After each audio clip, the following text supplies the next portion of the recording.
तो हम लोग बलिया आ चुके हैं। अरे हमनी के बलिया आ गई बनी जा। ठीक, अब देखावल जाई भिरगु बाबा के नगरी बलिया, बागी बलिया जौन बा भिरगु क्षेत्र है। आप भिरगु बाबा के नगरी देखावल जाई। पहले भिरगु बाबा के आप लोगन के दर्शन करावल जा। आई आप लोगन के भिरगु बाबा के दर्शन करावल।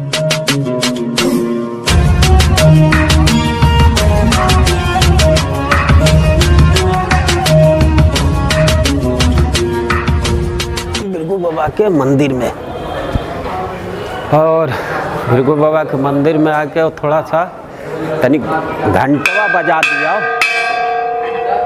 घंटा बजा देनी जा। अब चले के महंत जी के लगे। आई आश्रम आ गए बन जाए बलिया में, भिरगु जी के दर्शन करी। ओकरी बाद व्यास जी मिश्रा जी बानी जौन यहाँ के बलिया के भिरगु आश्रम के महंत जी हैं।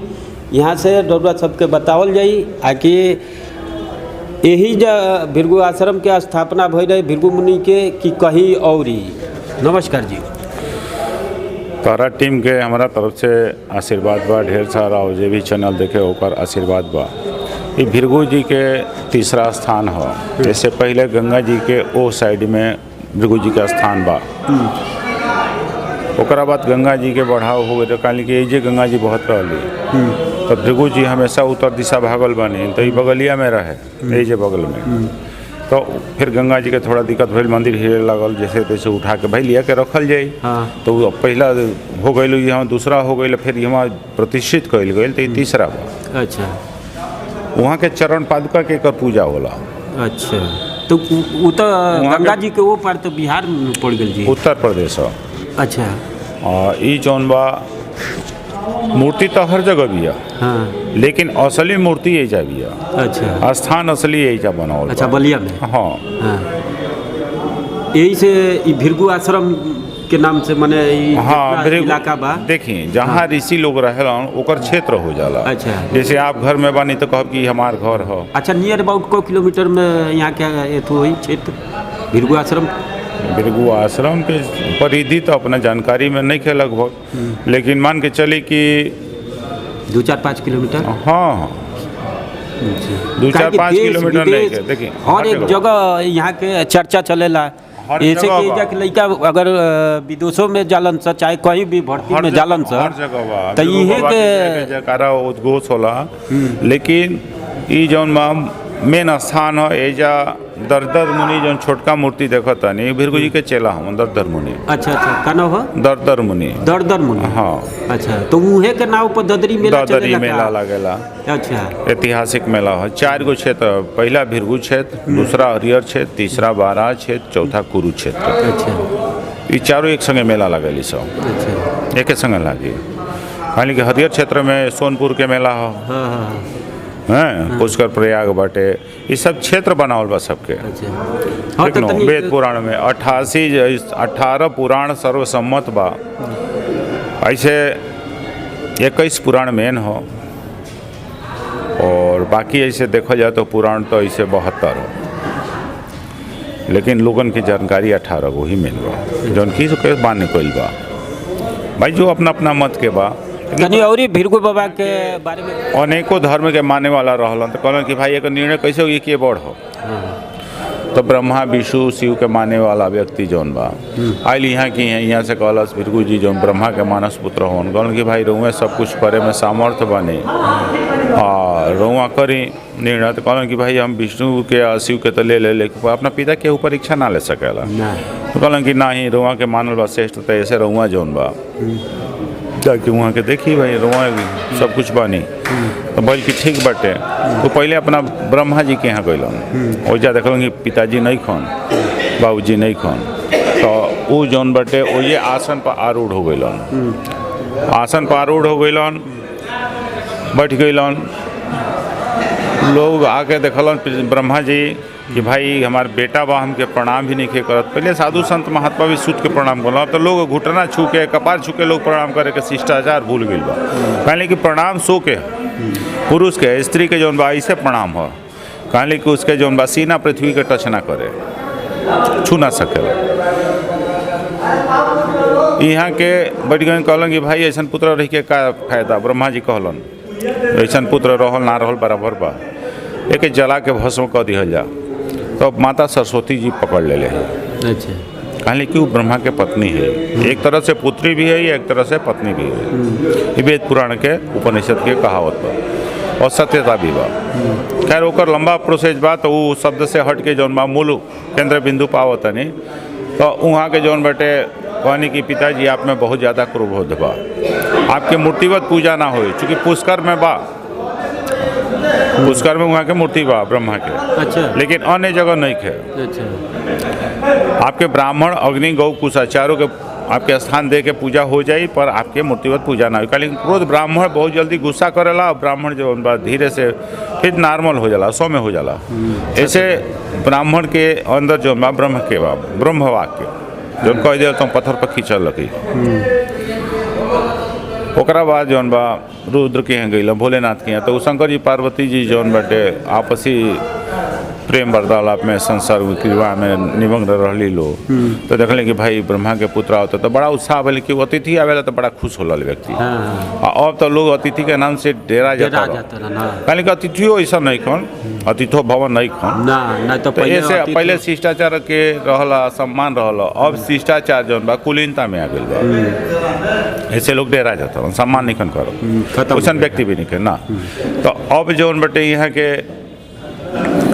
मिले खातिर गइलन भोलेनाथ, तो कह तरह कि भृगु जी 3 पग पीछे हट गइलन, कहलन कि बस बस हो से मुलाकात होके भाई दूर से कहला कि का जरूरत तारे मिलजुल के। तो शंकर जी क्रोध हो गए कि हम तारे के स्वागत खातिर कोई नहीं आई, जो पीछे हटा तरह की। कहलन कि भाई कहाँ हैं? कहलन कि आप मुझे छूने योग्य नहीं हैं।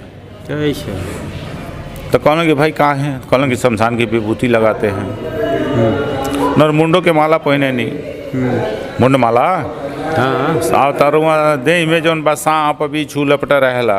आपके सभा में भूत प्रेत पिचास अनेकों तरह के जौन बटे सब बैठा रहेला। ऐसे रुआ हमरा के छुए लोग के नहीं खी, जो कि असली वही है सत्यता, जो शक्ति अगर जानते हैं, जो बस्ती जो है मूल बस्ती वही है, शमशान ही है असली बस्ती। ये तो शमशान इसको मानते हैं। जो यहाँ आता है मुसाफिर खाना, यहाँ से चला जाता है, पर वहाँ का जाने के बाद वो एक जैसा रहता है, उसका सब मतलब बराबर होता है। सन मतलब मर्यादा, सबका एक मर्यादा है। सब चारों लत के ही जाएंगे और वहाँ जाके वहीं रह जाएंगे। हाँ, तो बोले कि भाई बड़ा अपमान कर रहे हैं भृगु जी। गए त्रिशूल उखाड़े तो उस समय पृथ्वी कांपने लगी।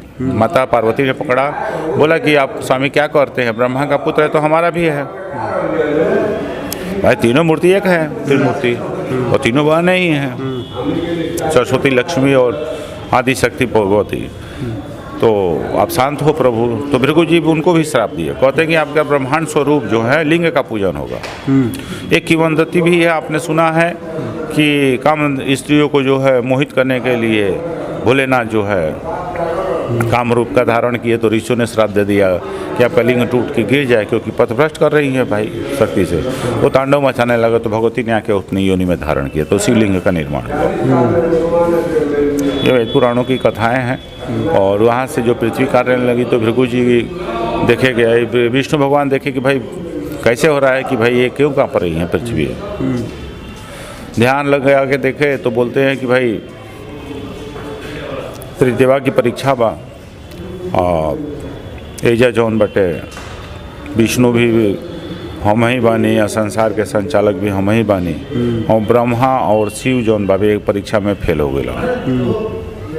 अब हमारे नंबर बा, तो अपना मेहरारू से कुछ ना कहलन, लक्ष्मी जी से कहलन कि भाई हमारा नींद आवता, हमरा के पीताम्बर दवा ओढ़ी सूती। पतिव्रता के काम हटे कि पति के आज्ञा के पालन करे के, ओके अवहेलना ना करे। ओकरा बाद से जौन कहले कि तू चरण दबाव के जगह तो जगह मत कह दी, जगा लियो। वो तो तमाशा कैले बड़न जब भृगु जी पालन करे तो खाना ब्रह्मा के यह हाल है, शिव के यह हाल है। कर देख लो, इस संसार के पालन करे वाला हन का पालन करी हन। जो इसने सोया उसने खोया, जिसने जागा उसने पाया। सत्य बात। अभी हो जो हुए बड़न का जवाब दी हम पृथ्वी पर, तो बड़ा अपमान शब्द हो गई बा। खैर हिम्मत करके गलन कहलन कि लक्ष्मी जगाओ, कारण कि पत्नी धर्म नहीं कहता है कि हम अपना पति के जगह ही, तू खुद ही जगह न लो।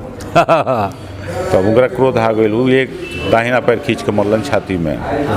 ओकर बाद विष्णु भगवान उठ के उनको चरण पकड़ कहलन कि अरे हमरा तपस्या करत करत चरण कमल के फूल के समान कमल हो नरम मुलायम हो गइल बा, कोमल हो गइल बा। हमार जौन बा दुष्टन के संहार करत छाती जौन बा एकदम पत्थर चट्टान के समान कठोर हो गइल, तारा के प्रभु चोट तनिखे आई बिल्कुल जैसा कहत हम। वो लज्जित हो गइल बा, तो वो लक्ष्मी जी उन्हें से श्राप देते कहन कि कैसनो मर्द होई तो वो औरत बर्दाश्त कर ली लेकिन अपमान बर्दाश्त ना करी। सही बात। ब्राह्मण कली युग में दलित द्रोही मांस मदिरा का सेवन करी, नाना प्रकार के दुष्ट कर्म करी, कहन कि ये लक्ष्मी तुम्हारा इतना घमंड हो गइल बा, हम तरह के श्राप देते हैं कि ब्राह्मण के तू चरण पर जाके गिरबू यानी पाव पूजेबू। तो ब्राह्मण का जब भी चरण पूजा जाता है तो उस पर दक्षिणा रखा जाता है। एक स्त्री अगर एक पति से बधे तो उसे स्त्री कहा जाता है, अगर वो 10 पति से बधे तो उसे वेश्या कहा जाता है। सही बात है। तो शब्द के लिए मैं क्षमा चाहता हूँ, ये शब्द कहना उचित नहीं है, पर शब्द का भावार्थ यही दर्शाता है।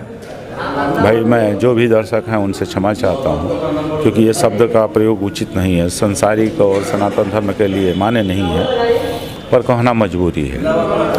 तो यही ब्राह्मण का जो है पाप पूजन है। तब तक कहते हैं कि मैं ऐसे ग्रंथ का, भृगु जी कह रहे हैं ऐसे ग्रंथ का मैं रचना करूँगा कि तू वहाँ भूत भविष्य वर्तमान तीनों का उजागर होगा और तू वहाँ पे झाड़ू लगाओगे।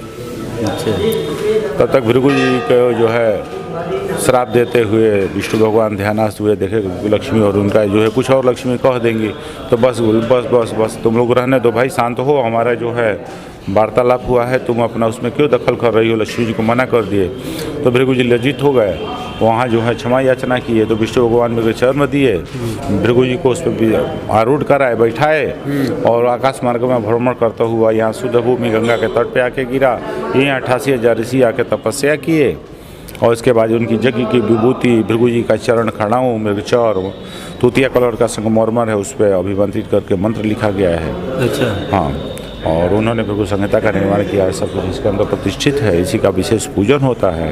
अच्छा, यही हाँ जी हाँ जी हाँ जी, मूल स्थान इसका यह है, क्योंकि जो जिंदा रहता है उसका चरण पूजा जाता है, जो मर जाता है उनकी प्रतिमा का होता है। अच्छा। तो भृगु जी दीर्घायु नहीं है और ये जो है इनकी आयु का कोई सीमा भी नहीं है। अच्छा, जैसे हम लोगों के यहाँ देवरावा बाबा थे देवरिया में, हाँ, कि आज तक कोई उनकी आयु का पता ही नहीं लगा। बताए तो वो भी दीर्घायु नहीं है, उनकी आयु भी नहीं है। वो शरीर जब चाहे यहाँ से छोड़ के वहाँ चले जाए, वहाँ छोड़ के वहाँ चले जाए। ये तो वस्त्र के समान होता है शरीर, तो इनकी आयु का कोई सीमा नहीं है, कोई पार नहीं लगा सकता। जब जितना दिन चाहे वो लोग रह सकते हैं। ये अंतर ध्यान हो गए सशरीर और ब्रह्मलोक में हैं। आज भी जो है आषाढ़ में और माघ में जो है इंद्र कर रहे हैं, सूर्य के जो है रथ पे आरूढ़ होकर स्वस्ति वाचन करते हैं भृगु जी, और ब्रह्मा के यहाँ भी जो है उनके सभा में प्रतिदिन नित्य प्रति स्वस्ति वाचन करते हैं। ये थे हमारे व्यास जी, और गीता में 88 से 98 अध्याय में ये हम लोगों के भृगु आश्रम के महंत जी थे। और आप लोगों को रौरा सभा के देखावल गई कि भृगु बाबा के बगल में ददरी मुनि, उनकरे नाव पर ददरी एजा बलिया में मेला लागेला। अपना कैमरामैन से कहब कि दोनों जना के तनी संगे देखा था। आ उहे के चरण है भृगु बाबा के चरण है। आ बड़का जो देखा तनी वहाँ के भृगु मुनि जी है, वहाँ के बगल में जो बानी वहाँ के ददन जी मुनि है, ददन मुनि है, और नीचे लक्ष्मी जी, नीचे लक्ष्मी जी के चरण रखल बा। आ हेने का और हई जौन बा ई भृगु बाबा के चरण पादुका ई रहलन हमनी के बलिया के भृगु मुनि। और उहे के बगल में आप लोगों के देखावल गइल ददरी मुनि के। तब तक प्रणाम, नमस्कार।